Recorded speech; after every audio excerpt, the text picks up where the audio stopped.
ಸಾಯಂಕಾಲದ ಹೊತ್ತು ಏನಾದರೂ ತಿನ್ನೋಣ ಅಂತ ಅನಿಸೋ ಟೈಮಲ್ಲಿ ಒಂದು 2 ಪಾವಷ್ಟು ಹಿದಕಿದವರೆ ಬೇಳೆ ಇತ್ತು. ಏನು ಮಾಡೋದು ಅಂತ ನೋಡಿಬಿಟ್ಟು ಒಂದು ಮಿಕ್ಸ್ಚರ್ ಮಾಡ್ಕೊಳ್ಳೋಣ ಅಂದ್ಕೊಂಡೆ. ಅದಕ್ಕೆ ಒಂದು 3/4 ಕಪ್ಪಷ್ಟು ಕಡಲೆಕಾಯಿ ಬೀಜ ಹಾಕ್ಕೊಂಬಿಟ್ಟು ಹುರ್ಕೋಬೇಕು. ಸಿಪ್ಪೆ ಸ್ವಲ್ಪ ಕೆಂಪಗಾಗ್ಬಿಟ್ಟು ಅದು ಸಿಪ್ಪೆ ತೆಗಿಯೋಕ್ಕೆ ಬರೋಷ್ಟು ಹುರ್ಕೊಂಡ್ರೆ ಸಾಕಾಗುತ್ತೆ. ತುಂಬ ಅತಿ ಕಪ್ಪಗೆ ಮಾಡ್ಕೊಳ್ಳೋ ಅವಶ್ಯಕತೆ ಇಲ್ಲ. ಕೈ ಬಿಡ್ದಿರ ನೋಡಿ ಹೀಗೆ ರೌಂಡಾಗಿ ಎಲ್ಲ ಕಡೆನೂ ಅದು ಹೊರಳಿಸ್ಕೊಂಡು ಅದನ್ನು ಹುರ್ಕೋಬೇಕು. ಸ್ವಲ್ಪ ದಪ್ಪ ತಳದ ಬಾಣಲೆ ಇಟ್ಕೊಂಡ್ರೆ ಒಳ್ಳೆಯದು ನಿಮಗೆ, ಆವಾಗ ಬೇಗ ಸಿಹಿಯಲ್ಲ. ಇಲ್ಲಾಂತಂದರೆ ಮೇಲೆಲ್ಲ ಬೇಗ ಕಪ್ಪಾಗಿಬಿಡುತ್ತೆ, ಒಳಗೆ ಬೆಂದಿರಲ್ಲ. ಆ ಥರ ಒಳಗಿಂದ ಫುಲ್ಲು ಬೇಯೋ ಥರ. ಮತ್ತು ನೋಡಿ ಸಿಪ್ಪೆಗಳು ಅದಾಗದೇ ಬಿಟ್ಕೊಳ್ಳುತ್ತೆ, ಸ್ವಲ್ಪ ನೋಡಿದ್ರೆ ಗೊತ್ತಾಗುತ್ತೆ ನಿಮಗೆ. ಆ ಥರ ಆಗೋವರೆಗೂ ಸ್ವಲ್ಪ ಹುರ್ಕೊಳ್ಳಿ. ನಿಮಗೆ ಉರಿ ಜಾಸ್ತಿ ಆಯಿತು ಅಥವಾ ಬೇಗ ಸೀದೋಗ್ತಾ ಇದೆಯೇನೋ ಅಂತ ಅನಿಸಿದ್ರೆ ಕಮ್ಮಿ ಮಾಡಿಕೊಂಡು ಹುರ್ಕೊಂಡ್ರೆ ಒಳ್ಳೆಯದು. ಆಮೇಲೆ ಈ ಮಿಕ್ಸ್ಚರ್ಗೆ ಕಡಲೆಕಾಯಿ ಬೀಜನೇ ಹೀರೋ. ಇದ್ರದ್ದು ಅವರೇ ಬೇಳೆದು ಒಂಥರ ಗಟ್ಟಿ ಇರುತ್ತಲ್ವ, ಅದ್ರ ಜೊತೆಯಲ್ಲಿ ಕಡಲೆಕಾಯಿ ಬೀಜ ಒಂಥರ ಸೂಪರಾಗಿ ಒಳ್ಳೆ ಟೆಕ್ಸ್ಚರ್ ಕೊಡುತ್ತೆ. ಇದನ್ನು ಫಸ್ಟ್ ಹುರ್ಕೊಂಬಿಟ್ಟು ಸೈಡಲ್ಲಿ ತೆಗೆದಿಟ್ಕೊಂಬಿಟ್ಟು ಅದೇ ಬಾಣಲೆನಲ್ಲಿ ನಾನು ಮತ್ತೆ ಇದನ್ನು ಅವರೇ ಬೇಳೆನ ರೆಡಿ ಮಾಡ್ಕೊತೀನಿ. ಇವಾಗ ನೋಡಿ ಇದಾಗಿದೆ ನೋಡಿ, ಇಷ್ಟಾದರೆ ಸಾಕು, ಅತಿ ಏನಾಗಬೇಕಾಗಿಲ್ಲ. ಒಂದು ತಟ್ಟೆಗೆ ಹಾಕ್ಬಿಟ್ಟು ಆರಕ್ಕೆ ಇಡ್ತಾಯಿದ್ದೀನಿ. ಅಷ್ಟರಲ್ಲಿ ಕೊಬ್ಬರಿನ ಉದ್ದುದ್ದಕ್ಕೆ ಕಟ್ ಮಾಡ್ಕೊಂಡು ಇಟ್ಕೊಂಡಿದ್ದೀನಿ. ನಿಮಗೆ ಕೊಬ್ಬರಿ ಅಂತೂ ನಿಮ್ಮ ಇಚ್ಛೆ ಎಷ್ಟು ಬೇಕೋ ಅಷ್ಟನ್ನು ಬಳಸ್ಬೋದು. ನಾನಿಲ್ಲಿ ಒಂದು ಹಿಡಿಯಷ್ಟು ಕೊಬ್ಬರಿ ಬಳಸಿದ್ದೀನಿ ಅಷ್ಟೇ. ನೋಡಿ ಅದನ್ನು ಸ್ವಲ್ಪ ಹುರ್ಕೋಬೇಕು, ಬೇರೆ ಏನು ಬಳಸ್ತಾ ಇಲ್ಲ. ಇಲ್ಲಿ ಎಣ್ಣೆ ಹಾಕ್ದಿರೇ ಹಾಗೇ ಡ್ರೈ ರೋಸ್ಟ್ ಮಾಡೋದು. ತುಂಬ ಕಪ್ಪಾಗೋವರೆಗೂ ಫ್ರೈ ಮಾಡಬೇಡಿ. ಎಣ್ಣೆನಲ್ಲಿ ಕರೆದ್ರೂ ಆಗುತ್ತೆ, ಆದರೆ ಈ ಥರ ಫ್ರೈ ಮಾಡಿ ಹಾಕಿದ್ರೆ ಒಳ್ಳೆ ಸೂಪರಾಗಿ ಆಗುತ್ತೆ. ನೋಡಿ ಕೆಂಪಗಾಗೋವರೆಗೂ ಇದನ್ನು ಫ್ರೈ ಮಾಡಿಕೊಂಡು ಒಂದು ಕಡೆ ತೆಗೆದಿಟ್ಕೊಂಬಿಡಿ. ಆಮೇಲೆ ಕಡಲೆಕಾಯಿ ಬೀಜ ನೋಡಿ ಈ ಥರ ಹಿಂಗೆ ಕೈಯಲ್ಲಿ ಹಿಂಗೆ ಮಾಡಿದ್ರೆ ಸಿಪ್ಪೆ ಬರಬೇಕು.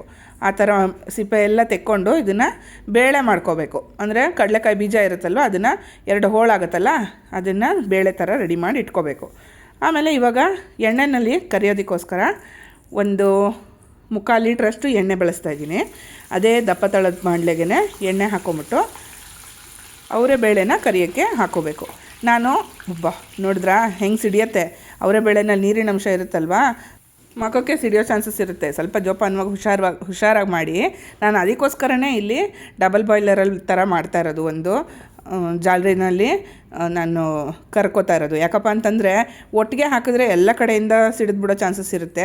ಹಾಗಾಗಿ ಸೇಫ್ಟಿಗೋಸ್ಕರ ಅಂತಂದ್ಬಿಟ್ಟು ಈ ಥರ ಮಾಡಿದ್ದೀನಿ. ನೀವು ಡೈರೆಕ್ಟಾಗಿ ಹಾಕಿದ್ರೆ ಬೇಗ ನೀವು ತೆಕ್ಕೋಬೇಕಾಗತ್ತೆ. ಮತ್ತು ಸಣ್ಣದು ಅಂಶ ಇರುತ್ತಲ್ವ ಅದು ಬೇಗ ಅದರೊಳಗಡೆ ಬಿದ್ದುಬಿಡತ್ತೆ ಎಣ್ಣೆ ಒಳಗೆ, ಮತ್ತು ಅದು ಕೈಗೆ ಸಿಕ್ಕಲ್ಲ. ಆಮೇಲೆ ಕರಿತಾ ಇರುವಾಗ ಸೀದಂಗೆ ಆಗಿಬಿಡುತ್ತೆ.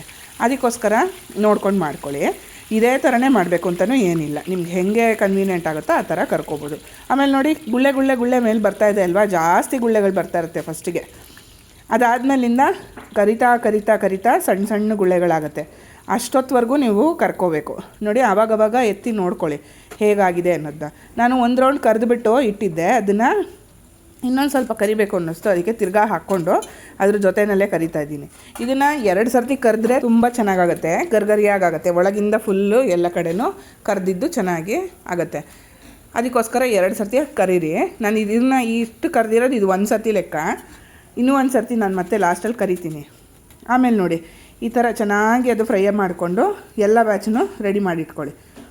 ನಾನು ಈ ಥರದ್ದು ಒಂದು 3 ಬ್ಯಾಚಷ್ಟು ಮಾಡ್ಕೊಂಡಿದ್ದೀನಿ. ನೋಡಿ 1 ಸರ್ತಿಗೆ ಒಂದು 2 ಹಿಡಿಯಷ್ಟು ಹಾಕ್ತಾಯಿದ್ದೀನಿ. ನೀವು ಜಾಸ್ತಿ ದೊಡ್ಡ ಬಾಣಲೆ ಇಟ್ಕೊಂಡಿದ್ದೀರಾ ಜಾಸ್ತಿ ಹೊತ್ತು ಕರಿಯೋಕ್ಕೆ ಅಂತಂದರೆ ಕ್ವಾಂಟಿಟಿ ಜಾಸ್ತಿ ಮಾಡಿಕೊಂಡ್ರೆ ಜಾಸ್ತಿ ಹೊತ್ತು ತೊಗೊಳುತ್ತೆ ಕರಿಯೋದಕ್ಕೋಸ್ಕರ. ನೋಡಿ ಎಷ್ಟು ಗರ್ಗರಿಯಾಗಿದೆ ಅಂತ ಸೌಂಡ್ ಕೇಳುತ್ತೆ ನೋಡಿ. ಹೀಗೆ ಕ್ಯಾಚ್ ಹಾಕ್ಕೊಂಡ್ರೆ ಅದು ಸೂಪರಾಗಿ ಗರ್ಗರಿಯಾಗಿರೋ ಹಾಗೆ ಟಕ್ ಅಂತ ಸೌಂಡ್ ಬರಬೇಕು. ಅಲ್ಲಿವರೆಗೂ ನೀವು ಕರ್ಕೊಳ್ಳಿ. ಅದಾದಮೇಲಿಂದ ಕರಿಬೇವನ್ನ ಇದರಲ್ಲೇ ಹಾಕ್ಕೊಂಡು ಫ್ರೈ ಮಾಡ್ಕೊತಾ ಇದ್ದೀನಿ. ಅದು ಒಂದು 2 ನಿಮಿಷದಲ್ಲೇ ಆಗೋಗುತ್ತೆ. ನಾನು ಒಣ ಕರಿಬೇವೇ ತೊಗೊಂಡಿದ್ದೆ, ಅದು ಬೇಗನೆ ಕರೆದಿದ್ದು ಆಗೋಗ್ಬಿಡುತ್ತೆ. ಹಸಿ ಕರಿಬೇವು ಹಾಕುವಾಗಲೂ ಅಷ್ಟೇ ಜೋಪಾನ, ಸ್ವಲ್ಪ ಎಣ್ಣೆ ಮುಖಕ್ಕೆ ಸಿಡಿದ್ರೆ ಹುಷಾರಾಗಿ ಮಾಡ್ಕೊಳ್ಳಿ, ಸಿಡಿಸ್ಕೋಬೇಡಿ. ಆಮೇಲೆ ನೋಡಿ ಇದನ್ನು ಕರೆದ್ಬಿಟ್ಟು ಅದನ್ನು ಒಂದು ಎಲ್ಲ ಮಿಕ್ಸ್ ಮಾಡ್ತೀನಲ್ವ ಆ ಪಾತ್ರೆಗೆ ಹಾಕಿ ತೆಗೆದಿಟ್ಕೊಂಡ್ಬಿಡ್ತೀನಿ. ನೋಡಿ ಇಷ್ಟಾದರೆ ಸಾಕು. ಈ ಥರ ಜಾಲರಿನಲ್ಲಿ ಮಾಡೋದ್ರಿಂದ ನಿಮಗೆ ಜಾಸ್ತಿಗೆ ಎಲ್ಲ ಕಡೆ ಎಣ್ಣೆ ಎಲ್ಲ ಗಲೀಜಾಯಿತು ಅನ್ನೋ ಯೋಚನೆ ಇರಲ್ಲ. ನೋಡಿ ಈ ಥರ ಈ ಪಾತ್ರೆಗೆ ಹಾಕ್ಕೊಂಡು ತೆಗೆದಿಟ್ಕೊಂಡ್ಬಿಡ್ತಾ ಇದ್ದೀನಿ. ಇವಾಗ ನೋಡಿ ಆ ಕಡೆ ಇದೆಲ್ಲ ಕರೆದಿಟ್ಟಿದ್ನಲ್ಲ 1 ರೌಂಡು, ಅದನ್ನು ತಿರ್ಗಾ ಹಾಕ್ಕೊಂಡು ಇನ್ನೊಂದು ರೌಂಡ್ ಕರಿತಾ ಇದ್ದೀನಿ. ನೋಡಿ ಅದೆಲ್ಲ ಕೆಂಪಗಾಗೋವರೆಗೂ ಕರಿತಾ ಇದ್ದೀನಿ. ಇವಾಗ ಒಟ್ಟಿಗೆ ಹಾಕ್ತಾಯಿದ್ದೀನಲ್ವ, ಜಾಸ್ತಿ ಇತ್ತು ಸ್ವಲ್ಪ, ಅದಕ್ಕೋಸ್ಕರ ಡೈರೆಕ್ಟಾಗಿನೇ ಎಣ್ಣೆಗೆ ಹಾಕ್ಬಿಡ್ತಾಯಿದ್ದೀನಿ. ನೋಡಿ ಎಣ್ಣೆಯಲ್ಲಿ ಗುಳ್ಳೆಗಳೆಲ್ಲ ಹೇಗೆ ಜಾಸ್ತಿ ಗುಳ್ಳೆಗಳು ಬರ್ತಿದ್ದಾವಲ್ವ, ಅದು ಕರಿತಾ ಕರಿತಾ ಕರಿತಾ ಗುಳ್ಳೆಗಳಿಲ್ದಲೇ ಇರೋಂಗಾಗತ್ತೆ. ಆಮೇಲೆ ಅವರೇ ಬೇಳೆ ಮೇಲ್ಗಡೆ ತೇಲಕ್ಕೆ ಸ್ಟಾರ್ಟ್ ಆಗುತ್ತೆ. ಫುಲ್ ಮೇಲೆ ತೇಲ್ತಾ ಇದೆ ಅಂತಂದರೆ ಇನ್ನೇನು ಆಗ್ತಾಯಿದೆ ಅಂತ, ಫುಲ್ ಆದಮೇಲಿಂದ ಅದು ಫುಲ್ ಮೇಲೆ ತೇಲ್ತಾ ಇರುತ್ತೆ. ಆಮೇಲೆ ಎಲ್ಲ ತೆಗೆದು ಒಂದು ಮಿಕ್ಸ್ಚರ್ ಕಲಸೋ ಪಾತ್ರೆಗೆ ಇವಾಗ ಹಾಕ್ಕೋತಾ ಇದ್ದೀನಿ. ನಾನು ಇವತ್ತು 2 ಪಾವಷ್ಟು ಬೇಳೆ ತೊಗೊಂಡಿದ್ದೆ, ಅವರೇ ಬೇಳೆ, ಆದರೆ ಅದು ಕರೆದು 1.5 ಪಾವಷ್ಟು ಆಗಿದೆ ಅಷ್ಟೇ, ಜಾಸ್ತಿ ಏನಾಗಲ್ಲ. ಇದು ಒದಗಲ್ಲಪ್ಪ, ಅದಂತೂ ಗ್ಯಾರಂಟಿ. ತುಂಬ ಆಗ್ಬಿಡುತ್ತೇನೋ, ಎಲ್ಲರಿಗೂ ಆಗೋಗ್ಬಿಡುತ್ತೆ ಅಂತಂದರೆ ತುಂಬ ಟೇಸ್ಟಿಯಾಗುತ್ತಾ, ಒಂದು 10 ನಿಮಿಷದಲ್ಲಿ ಖರ್ಚೇ ಆಗೋಗ್ಬಿಡುತ್ತೆ. ಆದರೆ ಮಾಡಿದ್ರೆ ಮಾತ್ರ ಸಖತ್ತು ಖುಷಿ ಪಡ್ತಾರೆ, ಎಲ್ಲರಿಗೂ ಖುಷಿ ಆಗುತ್ತೆ. ಆಮೇಲೆ ನಿಮಗೂ ತುಂಬ ಸಂತೋಷ ಆಗುತ್ತೆ, ಇದೇನಪ್ಪ ಇದು ಹೊಸ ಅದೊಂದು ಚೆನ್ನಾಗಿದೆ ಅಲ್ವಾ ಅಂತ ಅನಿಸುತ್ತೆ. ಅದಾದಮೇಲೆ ನೋಡಿ ಇಲ್ಲಿ ಕಡಲೆಕಾಯಿ ಬೀಜದ್ದು ಬೇಳೆ ಮಾಡ್ಕೊಂಡು ಇಟ್ಕೊಂಡಿದ್ನಲ್ಲ ಅದನ್ನು ಹಾಕಿದೆ. ಆಮೇಲೆ ಕೊಬ್ಬರಿ ಹಾಕ್ಕೊಂಡೆ, ಹುರಿದಿಟ್ಕೊಂಡಿದ್ದು. ಆಮೇಲೆ ಹುರ್ಗಡ್ಲೆನೂ ಅಷ್ಟೇ ಒಂದು ಹಿಡಿಯಷ್ಟು ಹಾಕಿದ್ದೀನಿ, ಹಾಗೆ ಹಾಕ್ತಾಯಿದ್ದೀನಿ ಹುರ್ಗಡ್ಲೆನ. ಇದಿಷ್ಟನ್ನು ಹಾಕ್ಬಿಟ್ಟು ಒಂದು ಸೆಕೆಂಡ್ ಇದಕ್ಕೆ ರುಚಿಗೆ ಬೇಕಾಗಿರೋಷ್ಟು ಉಪ್ಪು ಹಾಕ್ತೀನಿ.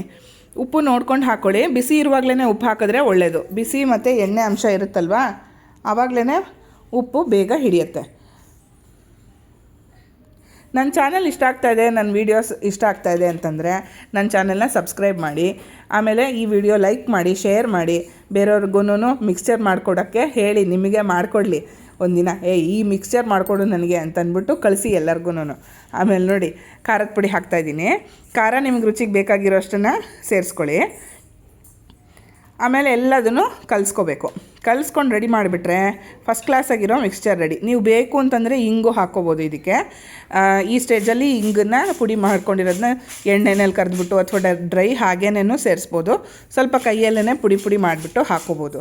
ಆ ಥರ ಹಾಕ್ಕೊಂಡು ನೀಟಾಗಿ ಕಲಿಸ್ಕೊಂಬಿಟ್ರೆ ಸೌಂಡು ಸೂಪರಾಗಿರೋ ಸೌಂಡ್ ಬರುತ್ತೆ ನೋಡಿ. ಇದು ಟಕ್ ಟಕ್ ಅಂತ ಎಲ್ಲ ಗರ್ಗರಿಯಾಗಿರೋ ಸೌಂಡು ಕೇಳಿಸುತ್ತೆ. ಎಲ್ಲ ನೀಟಾಗಿ ಮಿಕ್ಸ್ ಮಾಡ್ಕೊಂಬಿಟ್ರೆ ಮಿಕ್ಸ್ಚರು ರೆಡಿ ಆಗೋಯ್ತು. ನಿಮಗೆ ಬೇರೆ ಏನಾದ್ರು ಹಾಕಬೇಕು ಇದ್ರ ಜೊತೆಯಲ್ಲಿ ಅಂತ ಅನಿಸಿದ್ರೆ ಅದನ್ನು ಸೇರಿಸ್ಕೋಬೋದು. ಇಲ್ಲ ಇಷ್ಟರಲ್ಲೇ ಫಸ್ಟ್ ಕ್ಲಾಸ್ ಆಗಿರೋ ಮಿಕ್ಸ್ಚರ್ ಸಖತ್ತಾಗಿ ರೆಡಿ ಆಗುತ್ತೆ. ಈ ರೆಸಿಪಿ ಮಾತ್ರ ನೀವು ಮಿಸ್ ಮಾಡೋಂಗೇ ಇಲ್ಲ, ಮನೆಯಲ್ಲಿ ಮಾಡಲೇಬೇಕು. ಅವರೆಕಾಳು ಸೀಸನ್ನೇ ವೆಯ್ಟ್ ಮಾಡಿಬಿಟ್ಟು ಅವರೆಕಾಳು ಬಂದಾಗ ಫಸ್ಟ್ ಇದನ್ನು ಮಾಡ್ಕೊಂಬಿಡಿ. ಮಾಡೋದಕ್ಕೆ ಜಾಸ್ತಿ ಹೊತ್ತು ಬೇಕಾಗಲ್ಲ, ಮಿಕ್ಕಿದ್ದೆಲ್ಲ ರೆಡಿ ಇಟ್ಕೊಂಬಿಟ್ಟಿದ್ರೆ ಅವರೆಕಾಳನ್ನ ಕರೆದ್ಬಿಟ್ಟು ಸೇರಿಸ್ಕೊಂಬಿಟ್ಟು ರೆಡಿ ಮಾಡ್ಕೊಂಬಿಡ್ಬೋದು. ನೋಡಿ ಫಸ್ಟ್ ಕ್ಲಾಸ್ ಆಗಿದೆ, ಕಲರೂ ಅಷ್ಟೇ, ಟೇಸ್ಟ್ ಮಾತ್ರ ಅಲ್ಟಿಮೇಟು.